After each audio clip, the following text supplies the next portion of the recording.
నమస్తే. యండమూరి వీరేంద్రనాథ్ గారి తులసి దళం నవల 37th పార్ట్ వాయిస్ ఓవర్ ఇస్తున్నాను.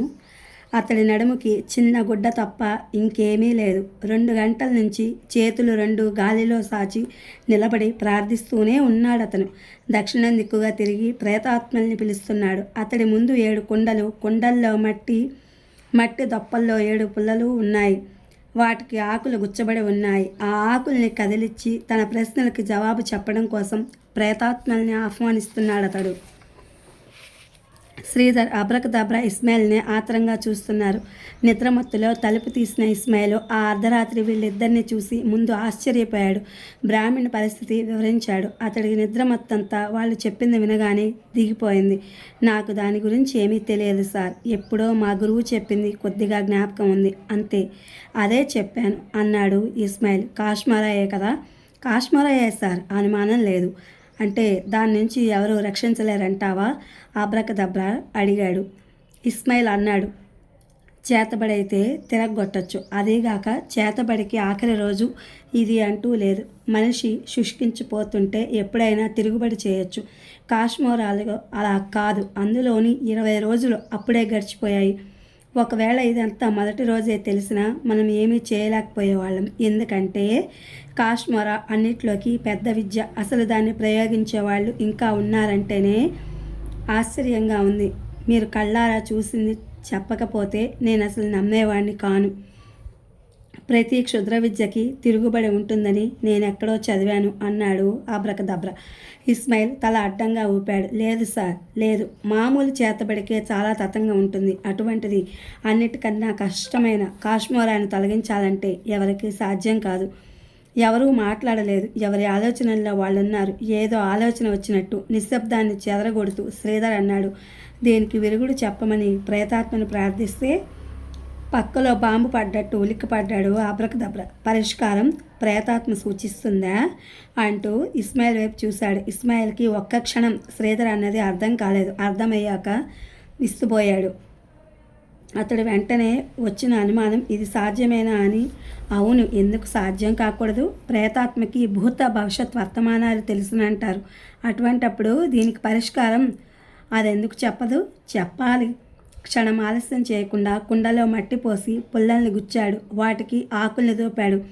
ఒకప్పుడు శ్రీధర్ ఈ చర్యనే నవ్వుతూ పరిహాసంగా చూశాడు. ఇప్పుడు గుండెలు బిగబట్టి టెన్షన్తో చూస్తున్నాడు. 5 నిమిషాలు గడిచినాయి. ఇస్మాయిల్ పెదవులు నెమ్మదిగా అస్పష్టంగా కదులుతూ మంత్రాల్ని ఉచ్చరిస్తున్నాయి. 10 నిమిషాలైంది. అతడు శిలాప్రతిమలా నిలబడి ఉన్నాడు. తెల్లవారుతోంది. ఆకుల్లో కదలిక లేదు.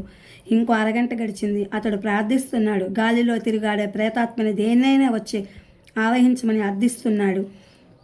మరో గంట గడిచింది. ఆ పాకలో 3 అలాగే ఉన్నారు. ఒకడు నిలబడి ప్రేతాత్మల్ని ఆహ్వానిస్తున్నాడు. 2 గుండెల్ని చిక్కబట్టుకుని కూర్చున్నారు.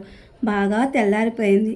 ప్రత్యూషపు వెలుగు రేఖ పాక పైకప్పు సందులోంచి చోటు చేసుకుని లోపలికి వస్తోంది. ఇంకో 5 నిమిషాలు గడిచినాయి. ప్రేతాత్మ రాలేదు. దూరంగా 6 కొట్టింది. ఇస్మాయిల్ కళ్ళు తెరిచాడు. తన వైపే ఆతృతగా చూస్తున్న 2తో నిస్పృహగా, లాభం లేదు సార్, ఇది రాదు అన్నాడు. శ్రీధర్ మొహం వాడిపోయింది. అప్పుడే ఆరిపోయింది. ఇంకా 18 గంటలు. ఏ అద్భుతం జరిగి తన చిన్నారి పాపని లాభం లేదు సార్, ఇక రాదు అన్నాడు. శ్రీధర్ మొహం వాడిపోయింది. అప్పుడే ఆరైపోయింది. ఇంకా 18 గంటలు. ఏ అద్భుతం జరిగి తన చిన్నారి పాపని బ్రతికించగలడు? అసలేమీ తెలియకపోయినా బాగుండు. తెలిసిన తర్వాత పరిష్కారం కనపడినా బాగుండు. చూస్తూ నిస్సహాయంగా ఎలా ఊరుకోగలడు? నిమిషానికి మృత్యువుకి దగ్గరవుతున్న కూతుర్ని ఎలా రక్షించుకోగలడు? మళ్ళీ ఇంకోసారి ప్రయత్నించకూడదు? ఆశగా అడిగాడు. ఇస్మాయిల్ తల అడ్డంగా ఊపాడు. రాదు సార్, వచ్చేదైతే ఇంతసేపా? ఎందుకు రావడం లేదు అడిగాడు అబ్రకదబ్రా. మనం అడుగుతున్నది క్షుద్రదేవత గురించి కాబట్టి ప్రేతాత్మలు రావు సార్. అలా అప్పుడప్పుడు జరుగుతూ ఉంటుంది. పెళ్ళిళ్ళ గురించి అడిగినప్పుడు, చెడు కాలం ఎప్పుడని అడిగినప్పుడు అవి సమాధానం ఇవ్వవు. ఈసారి అయితే అసలు రానేలేదు స్పష్టంగా చెప్పాడు. మరెలా? నిశ్శబ్దమే ఆ ప్రశ్నకి సమాధానమైంది. ఎవరి ఆలోచనల్లో వాళ్ళు మౌనంగా ఉండిపోయారు. ముందు తేరుకున్నది శ్రీధర్. లేస్తూ వెళ్ళొస్తాం, ఇక్కడుండి చేసేదేముంది అన్నాడు. అబ్రకదబ్ర కూడా లేచాడు. ఏం చేస్తారు ఇప్పుడు? ఇస్మాయిల్ అడిగాడు. వెతుకుతాను దృఢంగా అన్నాడు శ్రీధర్. తెలిసిన వాళ్ళందరినీ అడుగుతాను. మార్గం తెలిసినేమో చెప్పమంటాను. నా పాపని ఎలాగైనా రక్షించుకుంటాను. ఈ పట్టణాన్ని జల్లెడ వేసైనా సరే పరిష్కారం చెప్పగలిగే వ్యక్తిని పట్టుకుంటాను. ఆవేశంతో అతడి పిడికిలి మూసుకుంది. అబ్రకదబ్రా తనలో తానే లేరు, చెప్పలేరు, కాశ్మీరా లాంటి దేవతకి ఎవరూ ఎదురు నిలవలేరు అనుకున్నాడు. ముగ్గురు బయటకొచ్చారు. ఇస్మాయిల్ అన్నాడు, బాగా చదువుకున్న వాళ్ళు, భూతాల్ని తరిమేవాళ్ళు, మంత్రగాళ్ళమని చెప్పుకునే వాళ్ళెవరూ చెప్పలేరు సార్. అతడి కంఠం నెమ్మదిగా సాలోచనగా వినిపించింది. చెప్పగలిగితే ఒక్కడే చెప్పగలడు. మా చిన్నప్పుడు ఈ బస్తీలోనే ఉండే పిచ్చివాడు ఒంటి మీద బట్టలు లేకుండా తిరుగుతుంటే పిల్లలందరూ చుట్టూ చేరి ఏడిపిస్తూ ఉండేవాళ్ళం. కానీ నాకు తెలుసు సార్, అతడికి ఈ విద్యలన్నీ బాగా తెలుసు. అన్నీ తెలిసిన వాళ్ళే పిచ్చివాళ్ళలా కనిపిస్తారు సార్. టెన్షన్ నిండిన కంఠంతో అతని పేరు అని అడిగాడు శ్రీధర్. సంతాన్ ఫకీర్. అబ్రకదబ్రా ఉలిక్కిపడ్డాడు. సంతాన్ ఫకీర్. ఇప్పుడు అతను ఎక్కడ దొరుకుతాడు అని అడిగాడు శ్రీధర్. నేను చూసే ఎన్నో సంవత్సరాలైంది సార్. ఈ మధ్య పాతపేట వెనుక శ్మశానంలో చూసినట్టు గుర్తు. అబ్రకదబ్రా కరెక్ట్ అని అరిచాడు. ఇద్దరు అతడి వైపు చిత్రంగా చూశారు. ఆ సత్రంలోనే చూశాను. కాశ్మీరా గురించి చెప్పింది అతనే అని స్వరం తగ్గింది. నేను సిగ్గుపడుతున్నాను శ్రీధర్. అయినా ప్రాణాలు పోతున్న ఈ సమయంలో సిగ్గేమిటి? అతడు నాకు కాశ్మీరా నేర్పుతానన్నాడు. పెట్రోల్ చేతి మీద పోసి వెలిగించుకోమన్నది అతడే అన్నాడు. మాటలతో టైం వేస్ట్ చేయడం ఇష్టం లేకపోయింది శ్రీధర్కి. నీకు తెలుసా ఆ ఫకీర్ని గుర్తుపట్టగలవా అని అడిగాడు. అబ్రకదబ్రా తల ఊపాడు. సరే ఇంకేం చెప్పకు. నువ్వు ఇటు పాతపేట నుంచి వెతకడం మొదలుపెట్టు. మేము అటునుంచి ప్రారంభిస్తాం. మా ఇల్లు పాయింట్గా పెట్టుకుందాం. ప్రతి అరగంటకి నేను ఫోన్ చేస్తాను. నువ్వు అలా చెయ్యి. ఇస్మాయిల్ నాతోనే ఉంటాడు. అర్థమైందా? అబ్రకదబ్ర తల ఊపి వెంటనే వేగంగా వెళ్ళిపోయాడు. టైం విలువ అతడికి ఇప్పుడు అర్థమైంది. శ్రీధర్ కారు డ్రైవ్ చేస్తున్నాడన్న మాటే కానీ మనసులో సముద్ర కెరటాల్లో ఆలోచనలు. ఆ ఫకీర్ కనపడడా? అతడికి కాశ్మీరాన్ని ఆపే విధానం తెలిసినా చెప్పే మూడ్లో ఉంటాడా? అసలు వీటన్నిటికీ టైం ఉందా? ముందు ఇంటికి వెళ్ళాడు. అనుకున్నట్లే పాప కోమాలో ఉంది. హాస్పిటల్లో అడ్మిట్ చేశారు. శారద ఆసుపత్రిలోనే ఉంది. అక్కడికి వెళ్ళి చూసే టైం లేదు, అనవసరం కూడా. 8 కావస్తోంది. ఇంకా 16 గంటలు. శ్రీధర్ టెన్షన్తో వణుకుతున్నాడు. అబ్రకదబ్ర దగ్గర నుంచి మొదటి ఫోన్ వచ్చింది. ఫకీర్ దొరకలేదు. మళ్ళీ ప్రయాణం మొదలైంది.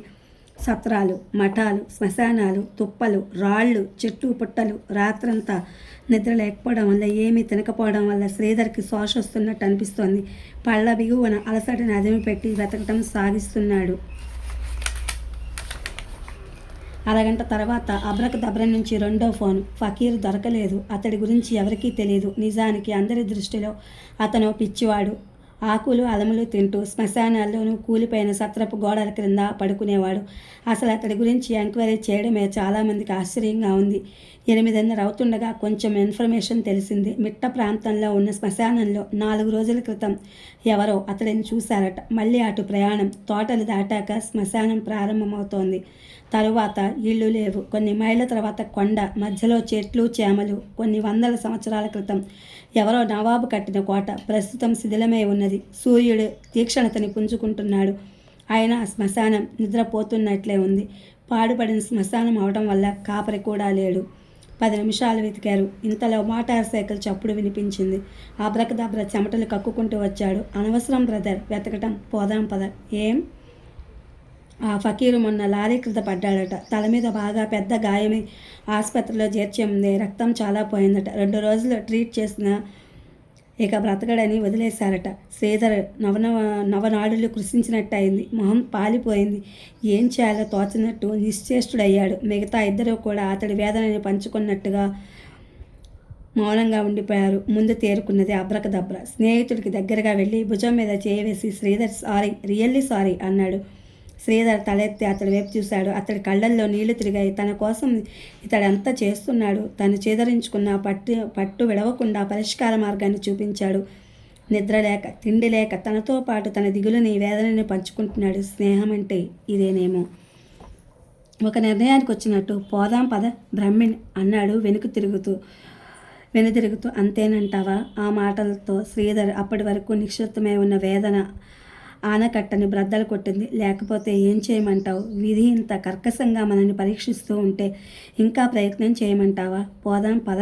బ్రాహ్మణ్, నా చిన్నారి తల్లిని కనీసం ఈ ఆఖరి క్షణాల్లోనైనా నా ఒళ్ళోకి తీసుకొని అతడి కంఠం వణికింది. శారదను ఓదార్చడానికైనా చివరి క్షణాల్లోనైనా నేను అక్కడ ఉండాలి. ఇస్మాయిల్ ఏదో అనబోయాడు, కానీ అబ్రకదబ్ర కళ్ళతోనే వారించాడు. ఏడిస్తే బాధ తగ్గుతుంది, మనసు తేలిక పడుతుంది. ముగ్గురు ఆసుపత్రి వైపు కదిలారు. అదే సమయానికి ఆసుపత్రిలో డాక్టర్ పార్థసారథి పాప పల్స్ చూస్తున్నాడు. పక్కనే ప్రొఫెసర్ జయదేవ్ ఉన్నాడు. అతడి మనసంతా చికాకుగా ఉంది. అంతకుముందే అతడికి డాక్టర్కి సంభాషణ జరిగింది. రోజు 3 రక్తపు చుక్కల చొప్పున తాగితే ఏమవుతుందో డాక్టర్ అని అడిగాడు. ఏమీ అవదు. ఆఫ్రికాలో మనిషి మాంసం తినే కేనీబాల్స్ ఏమీ అవడం లేదుగా అన్నాడు పార్థసారథి. వాళ్ళు కాల్చి తింటారుగా. పేగుల ద్వారా వెళ్ళిన రక్తం ఏమీ చేయదు. పరాయి గ్రూపు రక్తం ఇంట్రావీనస్ ద్వారా ఎక్కిస్తే మాత్రం రక్తం విరిగిపోవడం, కిడ్నీ ట్రబుల్, జాండీస్ లాంటివి రావడం, చాలా దారుణాలు జరుగుతాయి. నాకు పైశాచికమైన కోరిక కలుగుతోంది. ఏమిటది? ఒక వ్యక్తికి ప్రతిరోజు 3 రక్తం చుక్కలు తాగించి ఏం జరుగుతుందో చూడాలని ఉంది. మొదటి రోజు హిస్టీరియా, రెండో రోజు చిగుళ్ళ నుంచి రక్తం, 3వ రోజు జుట్టు ఊడిపోవడం, 4వ రోజు కడుపు నొప్పి, 21వ రోజు మరణం. ఇలా పరిణామాలు సంభవిస్తే అది అడిగాడు డాక్టర్ కాశ్మోరా. కసిగా అనేసి బయటకు వచ్చేశాడు. ఆలోచనల్లోనే కారు ఇంటికి దగ్గర ఆఫ్ చేశాడు. మెట్లెక్కి పైకి వచ్చాడు. మేడ మీద బాల్కనీలో కూర్చుని ఉన్న వ్యక్తిని చూసి స్థాణువయ్యాడు. కుర్చీలో కూర్చుని అతడి కోసమే ఎదురు చూస్తున్నాడు ఒక పోలీస్ ఇన్స్పెక్టర్. దోషుల్ని శిక్షించడానికి కంకణం కట్టుకున్నట్టు ఉంది పోలీస్ స్టేషన్. ఇన్స్పెక్టర్ కుర్చీలో వెనక్కి వాడుతూ, అది జరిగింది ప్రొఫెసర్. ఫ్యూజ్ వేయగానే కరెంట్ పోవడంతో లైన్మెన్కి అనుమానం వచ్చి చెక్ చేశాడు. మీ ఇంటి డాబా మీదకి పోల్ నుంచి ఇండస్ట్రియల్ కరెంట్ వైర్ వచ్చింది. మామూలు కరెంటు కాదు. ముట్టుకోగానే మీరు చచ్చిపోయేటట్లు దాన్ని ఎవరో ఏర్పాటు చేశారు. లైన్మెన్ ముందు ఒప్పుకోలేదు, కానీ పోలీస్ కారం కొంచెం రుచి చూపించేసరికి తనకి 100 రూపాయలు ఇచ్చి వ్యక్తి పోలికలు చెప్పాడు. ఆ వ్యక్తి పల్లెటూరు వాడిలా ఉంటాడు అంటూ ఇన్స్పెక్టర్ వర్ణిస్తూ ఉంటే జయదేవ్ అనుమానం పొరల్లా విడిపోయింది. ఇన్స్పెక్టర్ పూర్తి చేయగానే పైడితల్లి అన్నాడు. నన్ను చంపడానికి ప్రయత్నించిన వాడి పేరు పైడితల్లి. ఇప్పుడు నాకంతా అర్థమవుతుంది. ఇన్స్పెక్టర్, నేను మూర్ఖుణ్ణి. మొన్న రాత్రి నా కళ్ళ ముందే వాడు ఎంతో తెలివిగా హార్లిక్స్తో పాటు పాప నోట్లో రక్తం వేస్తున్నా కనుక్కోలేకపోయాను. హార్లిక్స్ రక్తం వేయటం ఏమీ ఇన్స్పెక్టర్కి అర్థం కాలేదు. పైడితల్లి అన్న పేరు మాత్రమే నోట్ చేసుకుని ఈ పైడితల్లి అనేవాడిని ఎలాగైనా పట్టుకుంటాం. అంతవరకు మీరు కొంచెం జాగ్రత్తగా ఉండండి ప్రొఫెసర్ అన్నాడు.